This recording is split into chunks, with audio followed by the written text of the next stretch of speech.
People of Earth, we have come to upgrade your cosmic consciousness.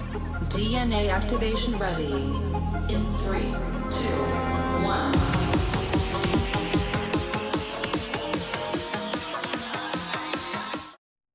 Hi, welcome to Q&A on Breakthrough Leadership. I'm Lou Quinto. And I'm Craig Anderson. The topic that we're going to cover today, in fact, Craig, I told you that my Harvard Business Review came yesterday in the mail, and yes, I still get print media, and the title was Agile Leadership. So I thought how appropriate, because you and I were going to tape today on Agile Leadership. And so what we want to do is we want to talk about what is Agile Leadership and how you as a leader can become more agile. Well, agile leadership is just as agile, the definition is. It means you're flexible, you roll with the punches, you move forward and you keep going, as opposed to just sitting in place. And particularly in times of change, like we're going through right now, leaders need to be agile. In fact, I'm sure many people listening to this right now, Craig, or watching this video will be able to say, yes, they've had to be agile over the last 3 months because things have come at them fast and they've had to make decisions. They've had to solve problems. They've had to create new business models. They've had to look at how things are being distributed through their channels and trade, and they had to make adjustments very quickly. And that's what agile leadership is all about. So what we're going to do is we're going to look at agile leadership, and we're going to cover 3 specific areas. The first area in becoming an agile leader is to have good qualitative critical thinking skills. It's so important because problems are coming at you fast. You need to make fast decisions, and you've got to have good critical thinking skills to be able to do that. The second area that we're going to talk about is collaborating around a common goal. When the common goal is understood by the entire team, what we find is that leaders can be very agile, and teams can be agile as well, because what they end up doing is they're focusing on the goal, and that becomes their primary criterion for getting things done, for making decisions. And then the last area that we're going to talk about is we're going to talk about taking action. In order to be an agile leader, you have to demonstrate that you can take action, and take action quickly, as opposed to letting recommendations or decisions sit on your desk for a period of time, and meanwhile the entire team languishes and you've got the project that's being delayed because you're afraid to make that decision. And so being an agile leader is taking that action. So Craig, why don't you kick us off here with the qualitative critical thinking skills that are necessary for an agile leader? Sure. So, when we talk about critical thinking skills, right, it's kind of stepping back from the problem that you have and looking at it from different angles and realizing that your perspective is actually not the only perspective. And I think that's, kind of the danger of the leader is, I can interpret this. My interpretation is correct. It's really kind of that ability to step back and say, how can I look at this differently, or what am I missing? And maybe even looking to the people around you to help kind of shift your perspective on the issue. And then ultimately, when you have kind of more feedback and more input and you're processing those different things, it will lead you to a better answer on the other end than just, kind of that monoline, my way or the highway kind of attitude. So I think the critical thinking really kind of pulls some of that together. And it's really, that's a challenge, I think, again, as we kind of talk about, kind of old guard leaders versus new guard leaders. It's kind of changing that mindset from, hey, I am the answer man, to, all right, I may be the one who has to make the decision, but I better make sure I have all the data, and I may not. So how do I either better think through this problem, or how do I go out and pull the data I need to make sure I make the best possible decision quickly with the information I have in hand? Right.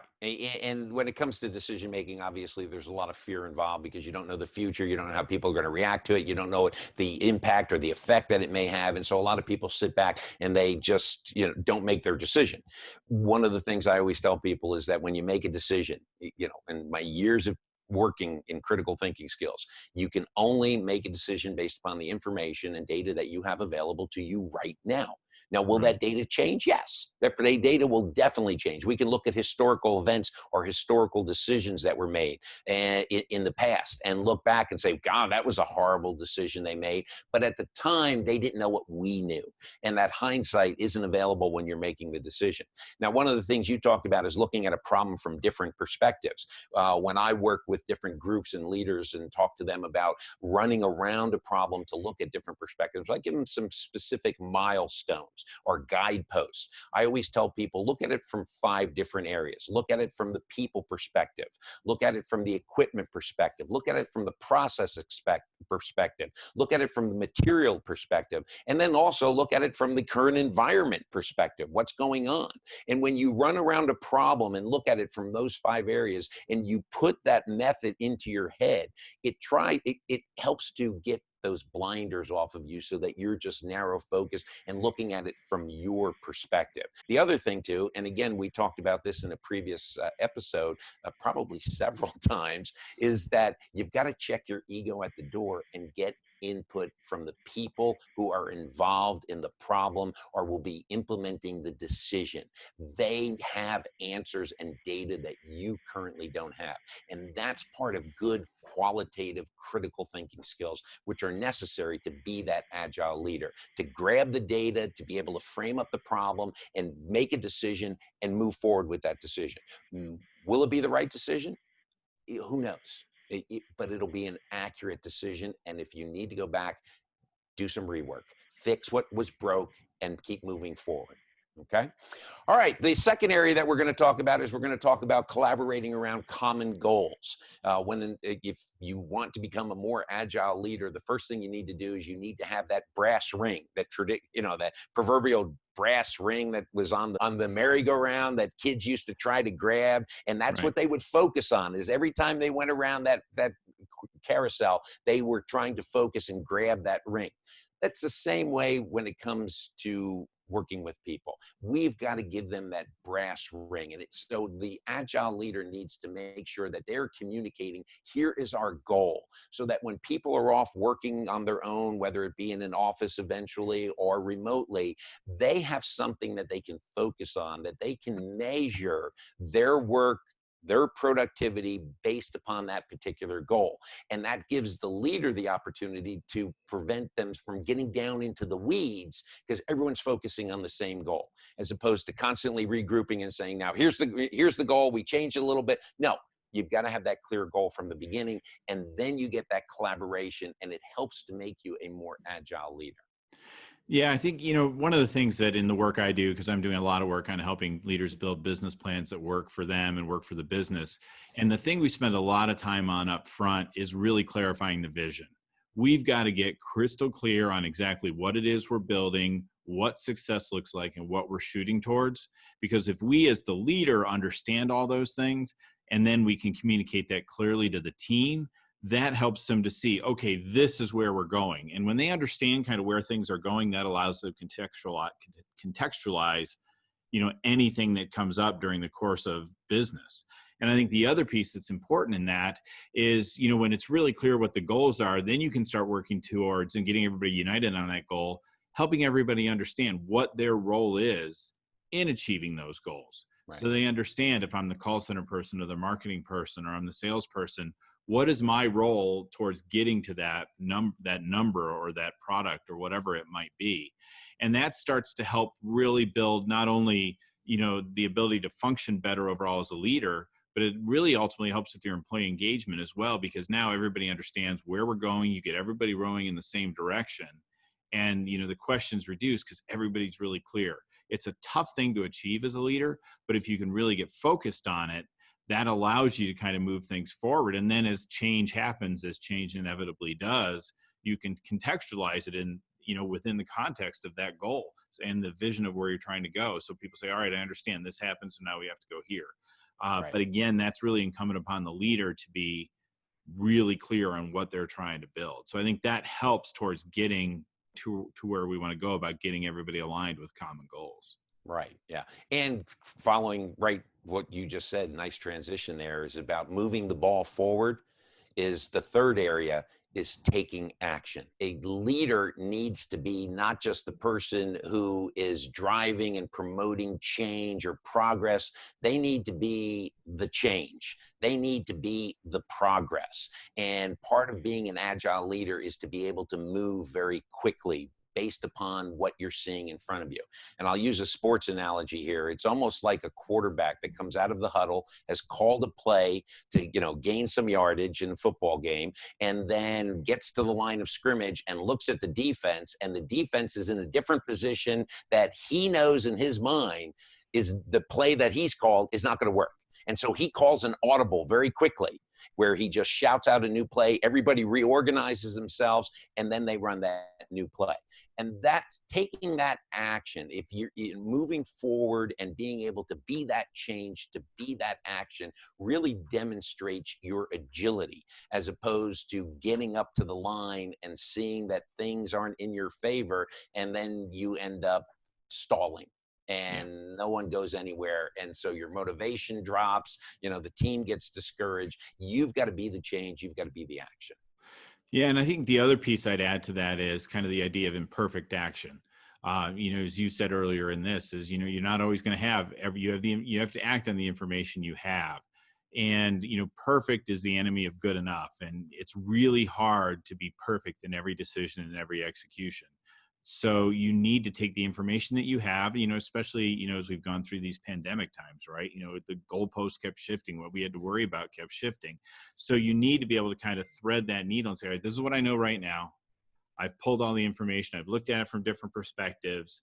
I may wish I had more, but I can't wait another week to make this decision. It's time to just go forward, but let's leave ourselves some flexibility that if we made if some of our underlying assumptions here were incorrect, we can make a move back. So I think it's not only, that kind of audible, but it's also, hey, do I have everything I need to know? Well, I got most of what I need to know, and I have to go now. So let's just go. Yeah. So. And we delay action because we want perfection. And the Agile leader knows that I can't be perfect. In fact, history should show them that any decision they made, any solution they've implemented, maybe 1% of the time, it was perfect. Otherwise, you had to go back and constantly rework it. But it's taking action that really shows the agility of a leader. So, Craig, talk to me about your key takeaways on our topic today on Agile leadership. Well, I think, my big takeaway is, you can't really be perfect as a leader. You've got to, and you can't really think that you're the only one who has all the answers and the only perspective. So it's really this idea of agility in leadership, or agile leadership, is going out and making sure you have all the perspectives, making sure you have enough information from, to kind of come to a best result, and then execute on that result. And, make sure you've got everybody kind of aligned on where you're trying to go. And those are the key things that I think are important as you look at this level of leadership. Yeah. And my key takeaway out of all of this, in talking about what you just said, is when it comes time for making decisions, you need to make decisions based upon, as you said, the information you have. And critical thinking is so important in this particular instance. But it's not just thinking about a decision, it's making it and implementing it. You've got to be the change. You've got to be the action, and people have to see that. And when you can do that, because let's face it, the worst enemy of an agile leader is analysis paralysis. And when we get into a situation where there may be some risks involved and we want to gather more data, that's the antithesis of agile. And so it's really being more agile by taking and looking at the information you have, and don't let perfection get in the way, and just move forward with something and fix, repair, change as you go along. That's my big key takeaway. So there you go. Okay. All right. Well, thanks everybody for joining us for this episode of Q&A on Breakthrough Leadership. If you found it of value to you, please like it, maybe share it with your friends who are trying to change their leadership style, and, subscribe. We put a new episode out every week, and we'd love to make sure that you see them as they come out. You can find us on Facebook, over on LinkedIn, as well as at qaleadership.com, our website. And also we are available on all the podcasting platforms. So if you'd prefer to take in your content via audio, we have that available for you as well. So until next time, I'm Craig Anderson. And keep your hands washed and keep your distance. I'm Lou Quinto.